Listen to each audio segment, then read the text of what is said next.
You should call up your ex when it makes sense to call up your ex. Maybe you got shit to sort out. I don't know. Yay, it's Pixel Daddy's spoiler room. What is your name? My name is razr. What spoiler room did you perform at? The video from today I performed at the Brimheim spoiler room. Are you ready to watch this back? Oh no. Have you watched it back? I haven't watched it. I've watched like a snippet. I've only watched like the first 6 seconds and it actually felt really bad, so I'm kind of excited to see how this goes. What about the first 6 seconds felt bad? Well, okay, maybe it's easier if I show you guys. Turn that shit up. Can I have a little more bass in this one? That was so cringe. No, because I would never say that normally. I would never be like, turn that shit up. Can I have some more, please? That's what I would say. And I was just like, it just hit me like the first immediate like second when I watched that back. I was like, I was severely sleep deprived and pretty tipsy at this point during the spoiler room. I mean, it was fun, so I guess. What's wrong with turn that shit up? I don't know. I feel kind of cringe when I hear it back. But then again, like, I feel cringe about so much shit that I shouldn't feel cringe about, so I'm working on that.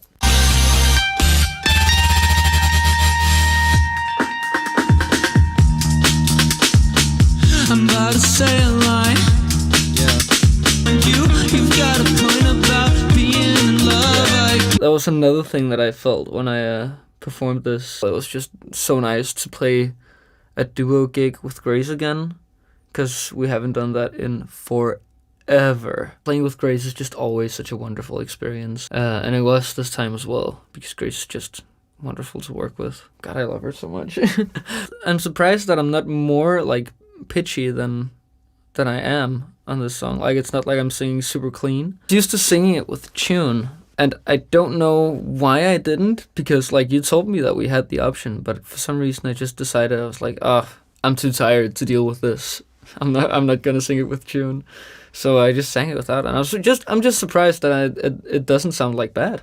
It's always like spooky, scary, terrifying, maybe even to like play a song live for the first time, because you never know like how the crowd's gonna feel about it, especially, or how you're gonna feel about performing it live yourself, because there's such a big difference between playing it like in the practice room and in front of the crowd. Luckily, I think this one went pretty well. Goddamn, you got me running back and running back again.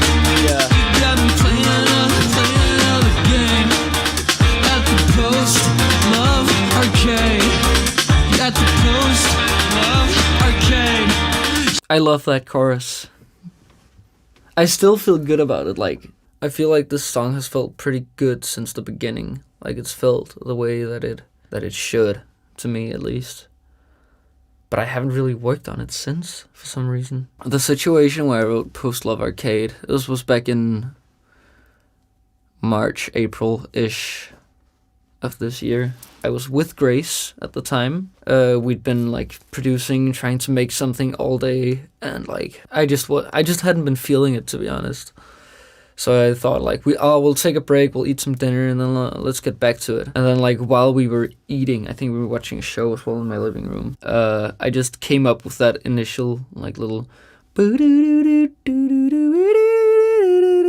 in my head, and then like I went in and we put it in. I was like, I want some big synth chords here, and Grace was like, let me do some guitar on that, and then let's drums, and like suddenly there was just like this nice flow about it. I wrote it about like just the general idea of what the fuck do you do when you just got out of a relationship and shit just sucks, and you don't know what to do with dating, and you don't know like, should I just be messing around? Should I just be staying at home playing video games? Should I call up my ex? Stuff like that. No. Yeah, I mean, you never know. Sometimes you should. There are definitely times where you should call up your ex. Yeah. But alas, I didn't have an ex to call up at this point. The high that follows me around, and I'm not the same ghost in a shell I've been. I'm a little bit better now. Love Arcade. That was also fun. The line, "I'm not the same ghost in a shell I've been." I wrote that before watching Ghost in a Shell. I don't know, I just find that funny whenever I sing it, because like, in the context of that movie, it doesn't really make any sense. It was a reference, but it was a reference that I didn't really know if I was in any position to make, you know? It's just like, Ghost in a Shell. That could mean something vibey, and like, then I watched the movie like immediately after writing that line. I was like, well, it's in the song now, I guess.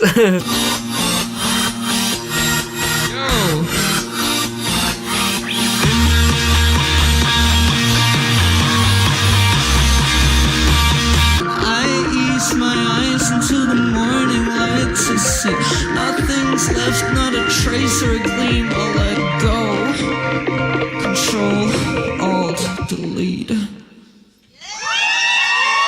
Yeah. I didn't feel good about that song, like performing it until that exact moment. I remember that so clearly, though. I don't know what it was about this song, but I just really needed audience approval for it. But does it match with your memory of what happened? No, I think it's a lot better than my memory of it. I think I did well. Like, looking back, I can see all my friends in the crowd, and they liked it. Oh, it was good. It feels like I did this years ago. Musically and performance-wise, I've like come really far since. It feels like looking at Little Razr instead of Big Razr, you know? Oh, everybody, are you excited to be at the spoiler room? Yeah. Is anybody here in therapy? This one goes out to all of you. I've started saying that at like nearly all my shows when I play this song since. Because this song is very much like, I wrote it about being in therapy. It's called Case Study, and it's very much like me trying to have like a case study, like a psychologist view on myself and like what I say in therapy. I think it's just nice before you're playing a song like that you like give people a moment of levity, like a little bit of goofiness, before going into something that's like actually kind of serious to you.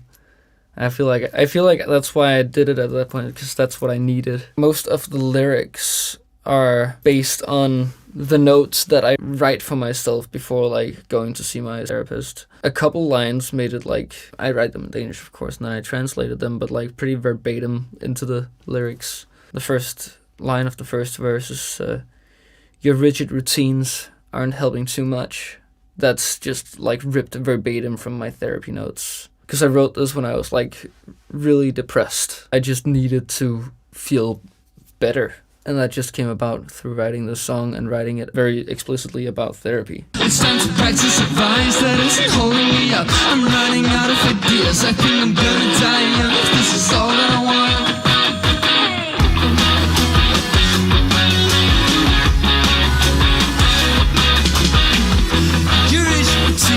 Isn't helping too much. Same old excuse in a different fun. It's hard to relax. Aren't you ever gonna finish your philosophy? I feel like I can definitely tell that Grace and I have played this song together more than we've played Post Love Arcade. The energy is better. The vibes are better for us. Post Love Arcade was like still very new for us to play, and Case Study has been like in the set for a year at this point, so like half a year at that point. It just feels a lot more natural for us, I think. It's really nice to see that we're actually not in a shell at this point, I guess. In the shell again. I go for the shell. Yeah, fuck! I have one metaphor. It's a banger, but I have one metaphor. This one I've played a bunch before, Spoiler Room. I don't know if that's cheating or not, but...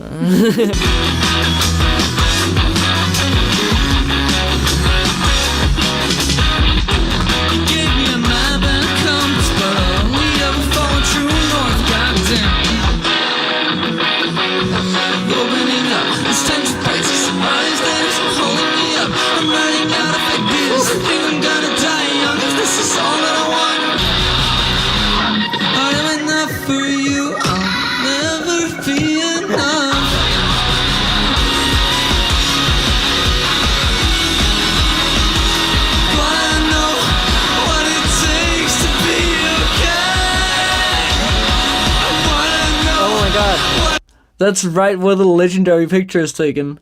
Right here, Lou takes one of my favorite pictures of me ever. Can you see it on the wall? Oh shit, is it on the wall? Oh yeah, there we go. Beautiful stuff. I gotta say, the picture looks better than the video. showing that to my nephew, being like, "That was me when you were like 4 years old." Yeah, he's gonna think I'm so cool. Okay. He doesn't think I'm cool right now.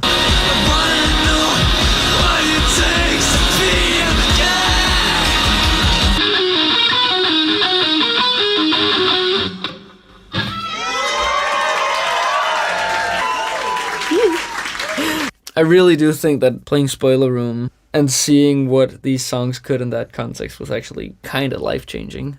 What do you mean? It was just, I don't know, it was just a great experience, honestly. I think about it this much because like it was one of the first times that I really performed like without the safety net. And normally it's like there's click track and there's auto-tune and there's 2 more people on stage. We all feed off of each other. Right here it was just me, Grace, and a backing track. I would rather play with the rest of my band as well, with Alice and Esbjørn. Shout out.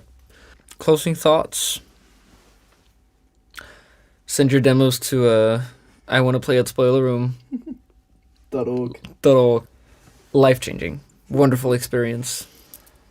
Remember to like and subscribe. Play at the Spoiler Room. It's very fun. Nice.